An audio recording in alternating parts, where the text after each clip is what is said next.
Tantangan apa nih yang Sus Jendra lihat 5 tahun yang akan datang? Dan itu sudah diprediksi dari awal bahwa pada tahun kedua atau ketiga itu pasti ada saja yang baru muncul gitu. Pandemi gimana nih? Ngaruh nggak nih ke penjualan? Jadi saya tetap berikhtiar, pokoknya hasil itu tetap serahkan pada Allah. Pengen balik lagi nggak jadi karyawan gitu? Terus nih, aku nggak bisa nanti banyak yang bergantung di sini ya nggak akan makan gitu. Harus berani terjun gitu. Assalamualaikum, hai selamat datang di channel Cubiz Media, media curhatnya para pebisnis. Di sini kita akan belajar perjalanan bisnis dari kacamata spiritual di saat mereka berada dalam situasi tidak pasti hingga mereka bisa bangkit menjadi pebisnis yang lebih kuat. Jangan lupa untuk klik like and subscribe. Hatur nuhun guys.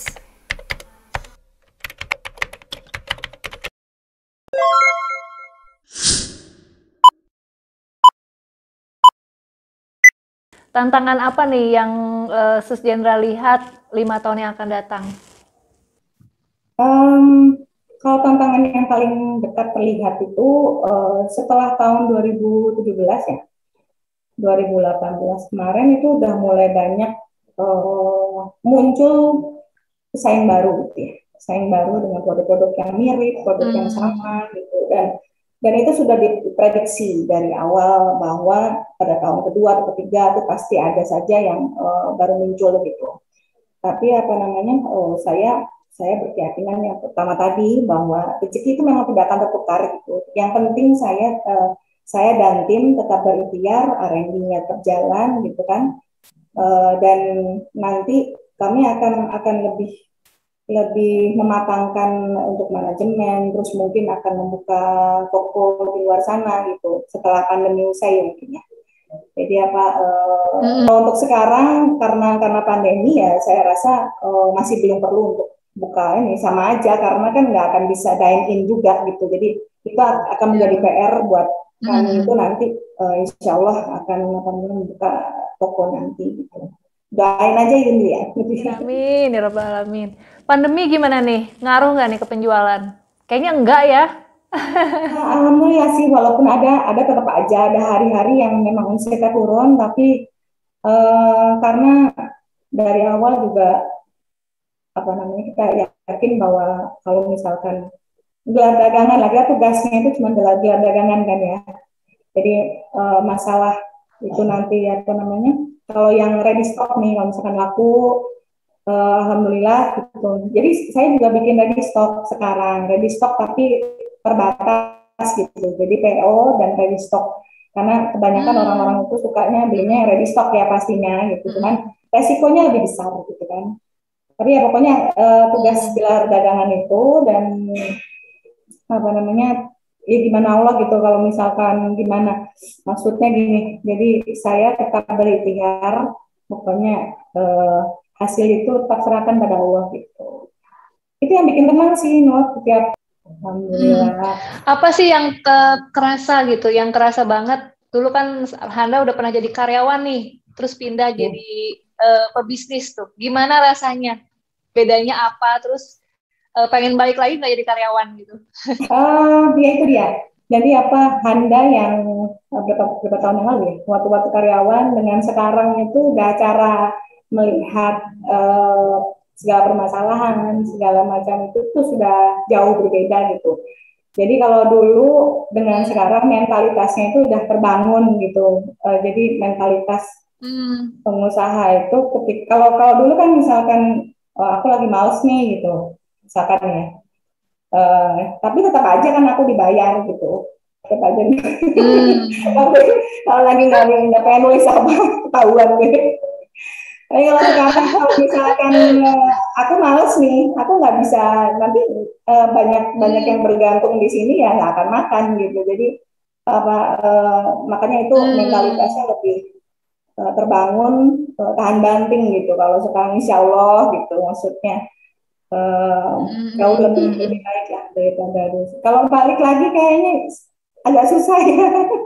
Balik lagi ke karyawan karena saya tuh emang orangnya agak susah gitu ya diatur ya. Karena terlalu banyak ide gitu. Dan kalau misalnya jadi karyawan ya ngikutin idenya bos gitu. Kalau aku yang bikin idenya. Jadi ya kalau balik lagi, insya Allah gini aja deh. Ini passion Handa dong berarti. Emang udah nemuin insya Allah ya. Maksudnya ketika kita melakukan sesuatu dengan enjoy, bahagia, dan kamu semangat setiap harinya untuk melakukan itu, aku rasa itu passion gitu. Jadi kalau dulu saya ngantor, terus rasanya itu berat, tempat kerja, itu terus ya bukan saya ini ya karyawan atau pengusaha ya, tapi itu pengalaman saya pribadi gitu. Jadi saya kok bedanya di situ gitu. Jadi nggak pernah ngerasa jenuh dong Handa, tiap hari semangat terus gitu? Kalau jenuh, jadi kadang-kadang ya, kalau misalkan ada waktunya kadang-kadang ketika kita melakukan hal yang sama setiap hari, setiap jam gitu, jadi adalah jenuh-jenuhnya. Tapi gimana caranya conquer yourself gitu kan ya, melawan dirinya sendiri gitu kan. Kita tuh sebenarnya PR-nya itu banget kan, mengalahkan diri kita sendiri gitu. Dan alhamdulillah selama ini kalau misalkan saya bosen atau jenuh gitu, selalu ada channel buat ya apapun itulah untuk untuk merefresh lagi itu ya memang harus setiap ada waktu jenuh itu saya harus refresh terus gitu. Jadi nanti kerjanya refresh lagi gitu, karena kamu nggak sendiri lagi, saya nggak sendiri lagi. Kalau dulu nggak sendiri ya besok nggak jualan nggak apa-apa deh gitu, tapi kalau sekarang ya it's a team now gitu. Jadi gimana caranya supaya teamwork ini jalan gitu. Ada mentor bisnisnya atau otodidak? Dari awal semua otodidak ya. Jadi aku tuh backgroundnya bukan F&B ya, atau apalah itu sekolah kuliner atau apa enggak gitu. Jadi benar-benar semuanya otodidak. Dan ya learning by doing aja gitu, learning by doing. Even untuk manajemen, untuk karena ya itu setiap hari itu bagi kami itu adalah pembaruan ilmu gitu. Jangan sampai kalau misalkan kita sudah di tahap ini gitu, kita udah puas aja gitu. It's not about life gitu kan. Kalau hidup ya kamu harus belajar setiap hari. Dan saya setuju banget dengan suami, masalah itu kami kompak banget. Setiap hari kita terus belajar, memperbaharui diri gitu. Jadi tidak pernah berpuas dalam belajar gitu. Visi Handa sebagai entrepreneur itu beda nggak sih dari tahun 2014 sampai tahun ini? Ada perbedaan nggak? Visi sebagai entrepreneur ya jelas beda gitu ya. Kalau dulu mungkin keinginan saya berbisnis, kalau awal-awal berbisnis adalah meraih mungkin omset yang tinggi ya, omset yang besar kayak gitu. Visinya bukan membangun sebuah sistem gitu waktu dulu itu. Jadi hanya mikirin diri sendiri kalau dulu. Nah kalau sekarang visinya lebih jelas gitu. Ketika saya bercita-cita akan mensejahterakan karyawan saya gitu, terus saya bercita-cita untuk membuat toko bakery yang memang sangat sangat presentable, sangat dan desirable produknya itu, produk-produk itu desirable semua gitu. Itu jauh berbeda lah kalau dari awal sampai yang sekarang. Alhamdulillah sudah banyak perubahan. Kalau Handa mundur nih 5 tahun yang sebelumnya, itu kalau boleh gitu, apa yang Handa ingin perbaiki dari sistem bisnis Handa? Ini berguna buat buat teman-teman pebisnis yang pemula gitu kan, belajar dari kesalahan gitu. Kalau dari yang bisnis awal-awal itu karena saya banyak takutnya ya, karena dari mental itu dari mental pegawai, dari mental pengusaha. Ketika kamu pengusaha itu you have to try gitu, maksudnya harus berani terjun sepenuhnya gitu. Kadang-kadang cuma nyemplung setengah gitu, terus kalau misalkan akhirnya begini enggak gitu. Nah itu masalah mentalitas itu 5 tahun yang lalu masih seperti itu gitu. Jadi Kalau sekarang kalau misalkan menyemplung, ayo gitu nyemplung sepenuhnya dan berani taking risk gitu. Kalau sekarang. Mungkin bisa ngasih motivasi nih buat teman-teman cubis yang nonton untuk pebisnis pemula atau mungkin yang sekarang lagi mengalami kendala di pandemi. Ya pertama untuk misalkan ibu-ibu, saya juga ibu-ibu ya. Ibu-ibu yang masih ragu untuk memulai gitu. Jangan ragu-ragu, maksudnya mulai aja dulu gitu kan. Kalau misalkan ada hashtag mulai aja dulu gitu. Jadi you start small, tapi kamu lakukan itu dengan konsisten. Nanti suatu saat kamu akan sampai ke titik di mana kamu naik level gitu. Jadi jangan berkecil hati ketika jualanku nggak ini gitu. Percaya aja bahwa Allah udah ngatur rezekinya gitu. Jadi benar-benar kamu terjun, kamu bikin sedikit-sedikit, oke, nggak masalah. Dari awal juga saya juga cuma 2 box, 3 box gitu kan. Dan saya ambil terus sampai akhirnya karena itu mulut ke mulut gitu, dan semua itu sudah diatur alam semesta gitu. Allah itu udah ngasih porsinya gitu. Jadi kemudahan itu akan datang dengan sendirinya. Jadi jangan sampai berputus asa gitu. Apalagi yang pandemi ini sekarang harus kreatif kan. Gimana caranya kita harus tetap produktif, dan coba diperas itu otak kreatifnya, keluarkan gitu ya, kecil-kecil dan differentiate gitu. Yang penting itu ketika misalkan karena sekarang itu ide itu udah mulai jenuh, jadi banyak ide-ide gitu yang sama gitu kan ya. Terus gimana caranya supaya kamu misalkan jualan yang sama, tapi kamu melakukan dengan versi dirimu sendiri gitu, your own version gitu. Jadi akan nanti uniknya di situ gitu. Jadi jangan kalau orang jualan ini aku ikut jualan ini gitu.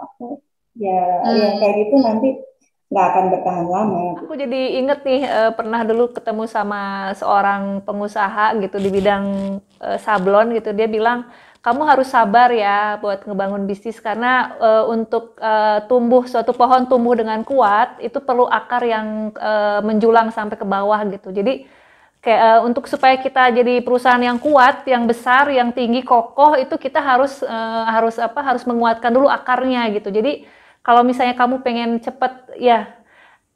bisnisnya cepet besar itu akarnya juga, kalau akarnya nggak akan kuat gitu menopang. Jadi bisa-bisa kamu cepat besar tapi cepat runtuh gitu katanya gitu. Jadi aku pikir wah keren banget ya itu filosofinya. Iya, jadi ini kenapa juga saya belum play big ya. Artinya saya belum menggandeng banyak investor misalnya, walaupun banyak tawaran ya, tapi saya rasa I want this to be organic gitu. Jadi ketika saya membangun bisnis dengan bukan lembut, jadi dari kecil dirawat gitu, insya Allah akan eksis gitu, bisnisnya akan eksis. Jadi tidak perlu, kalau saya prinsipnya nggak perlu langsung big, langsung gede, dan itu kebanyakan seperti itu, besar tapi ternyata ketika hanya beberapa bulan gitu sudah runtuh gitu. Dan saya nggak mau gitu. Jadi saya banyak mencontoh bisnis-bisnis yang masih bertahan itu. Saya mengamati bahwa mereka benar-benar dari kecil kemudian ada besar dan mereka memperbaiki sedikit demi sedikit, karena itu dia yang memperkuat akarnya itu. Jadi saya setuju banget sama tadi yang Muti katakan tadi. Karena pernah ngalamin keajaiban dari Allah gitu pada saat menjalani bisnis ini? Alhamdulillah tuh ya. Kalau misalkan diceritain satu-satu sih semuanya nggak ingat semua gitu. Tapi ada hal-hal yang kayak ngerasa Allah tuh nggak pernah ngelepasin aku gitu. Jadi kayak misalkan waktu itu kurang apa gitu ya, ini lucu aja sih, ini very simple ya, simple banget. Tapi buat saya itu ya Allah makasih gitu. Jadi kayak misalkan masalah kecil aja kayak timbangan. ada yang habis dan memang harus online keluar kota gitu ya belinya. Jadi belinya itu ada yang jauh gitu. Pada saat itu hari itu habis. Nah, akhirnya kan semua yang udah terakhir itu ditimbang, dan itu hitungannya itu bukan bulat misalkan 200 gitu, bukan. Jadi misalkan 153 misalkan gitu. Itu ketika aku nimbang itu benar-benar pas segitu gitu. Jadi itu udah berapa kali kayak gitu. Jadi alhamdulillah gitu, ngerasa Allah tuh benar-benar nggak pernah ngelepasin Handa gitu, maksudnya Handa gitu selama ini menjalani bisnis itu masalah kecil, tapi buat saya itu dalam banget gitu, sampai sekarang tuh kayak ingat terus. Ini setiap ingat kayak gitu tuh pengen nangis gitu, gimana sih, terharu gitu. Jadi ya Allah gitu, syukur banget, alhamdulillah Allah kasih jalan terus gitu. Jadi kalau aku sekarang makin bertambah ya, apalagi setelah COVID kemarin ya, setelah COVID banyak banget yang aku dapat kayak secara pengalaman spiritual gitu, kayak banyak upgrading gitu masalah spiritual setelah aku dikasih cobaan itu gitu, banyak merasa diingatkan, merasa Allah tuh ngerengkuh aku gitu. Jadi deket lagi nih sama aku nih, jangan bikin omset terus misalnya gitu. Jadi kayak gitu. Alhamdulillah lah pokoknya. Jadi sekarang yang kemarin itu sibuk memikirkan omset gitu kan ya. Ya itu mah wajar gitu ya, pengusaha mah pasti mikirin omset. Tapi ketika kita nggak mikirin omset, kita mikirin bahwa kita niat hari ini adalah beribadah, ikhtiar di jalan Allah. Aku berharap semoga Allah ridho apa yang aku jalani hari ini. Dengan begitu saja Allah itu alhamdulillah nggak perlu mikirin omset, Allah kasih omsetnya sendiri gitu. Jadi subhanallah gitu, alhamdulillah kan. Benar-benar buat aku tuh suatu pengalaman spiritual sendiri sih. Masya Allah, merinding aku ngedengarnya loh. Terakhir nih Handa, boleh deh mempromosikan produknya untuk kepada teman-teman Cubis. Ya, buat teman-teman Cubis yang belum pernah ngerasain ya, belum pernah beli produknya, coba cek dulu, follow dulu Instagram di Sus Jenderal Bandung, SOES Jenderal BDG. Di situ ada kontak, ada bermacam-macam varian di sana, dan kami PO ya, masih PO, dan ada jadwalnya juga. Tapi insya Allah kalau misalkan udah ngikutin jadwal sih kayaknya asik-asik aja kok. Jadi kalau untuk yang sudah pernah belanja di Sus Jenderal, makasih banget sudah memberi kepercayaan beli sus di Sus Jenderal Bandung. Alhamdulillah, semoga rezekinya bisa ganti berlipat-lipat ganda ya. Kita aja. Amin. Aku penggemar Sus Jenderal ya, Makasih. Nanti dikirimin ya. Bener loh. Bener, nanti dikirimin ya. Teman-teman Cubis, kenapa kok cuma yang ngawancarain doang yang dapat? Alhamdulillah Rabbil Alamin. Semoga video ini bermanfaat ya buat teman-teman yang nonton, dan makasih banyak udah meluangkan waktu ngobrol di sini di Cubis Media. Sama-sama. Semoga nggak kapok ya Handa ya. Nggak bang. Masa kapok. Alhamdulillah kita bisa silaturahim ya walaupun lewat Zoom gitu ya. Alhamdulillah, disyukuri semua. Iya, oke. Alhamdulillah. Ya, aku pamit dulu ya Handa ya. Selamat beristirahat. Salam buat anak-anak dan suami. Dadah. Assalamualaikum. Waalaikumsalam.